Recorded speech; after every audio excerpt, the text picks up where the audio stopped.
Welcome back to my first video of the image sorting series.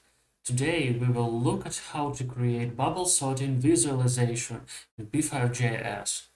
First of all, we need to create an array that we want to sort and visualize it. I will also remove the draw function for now.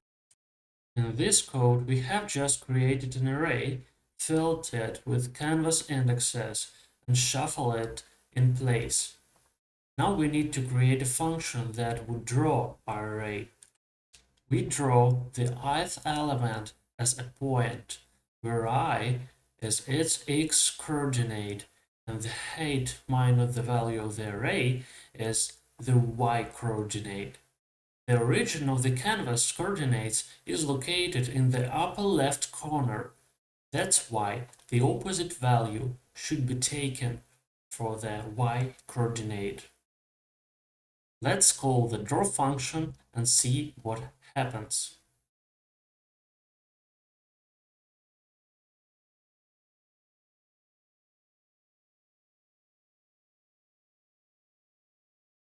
We see a bunch of scattered dots now, just what we need. The second part is sorting.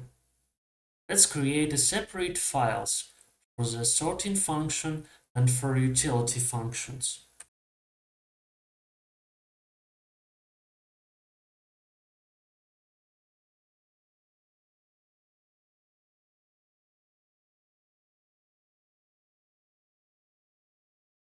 This is a common implementation of the bubble sorting algorithm.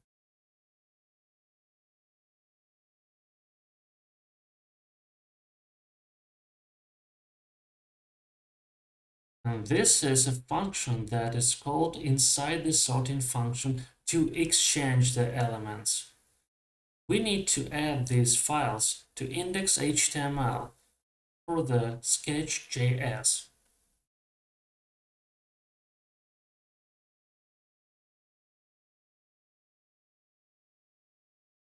Then we should transfer everything we need to the draw function and call that.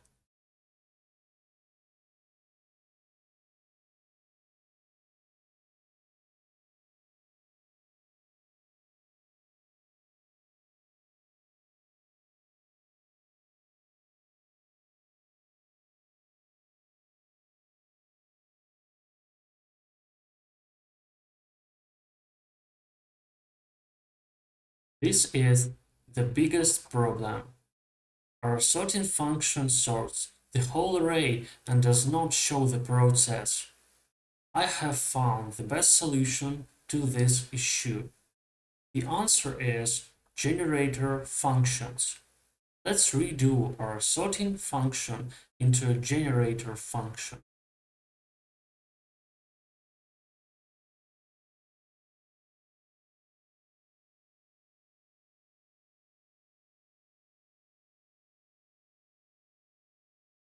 It's very simple. Now, whenever the function comes across yield, it will suspend its execution and we will be able to draw our array. Now we need to rewrite the function call.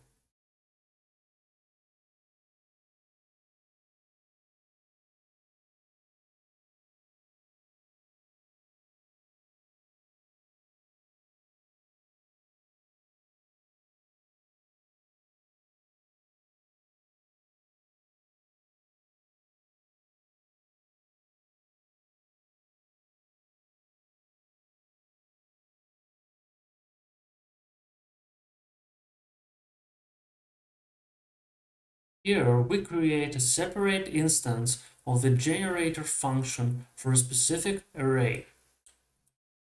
Then we call the next method so that the function runs until the yield stops it or it terminates. Let's see what happens.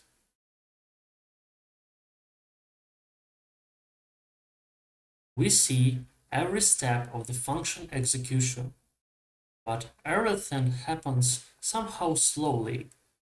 Can it be accelerated? Let's go back to the sorting file.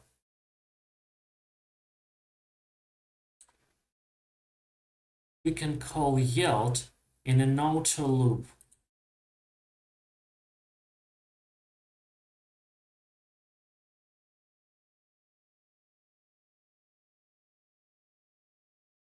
That's better. To make the process more visually interesting, we can slightly change the rendering function.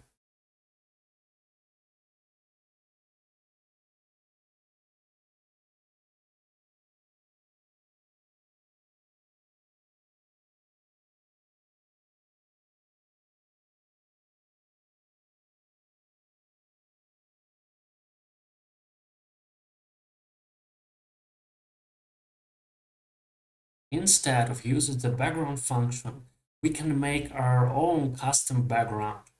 We will draw a semi-transparent rectangle on the top of the previous frame. The second parameter of the fill function is the transparency level of the color. The smaller it is, the more transparent the object will be. Trying it out. Yeah, like that.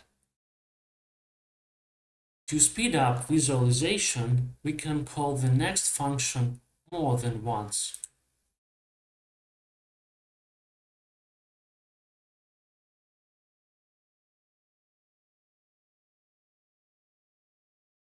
And that's it.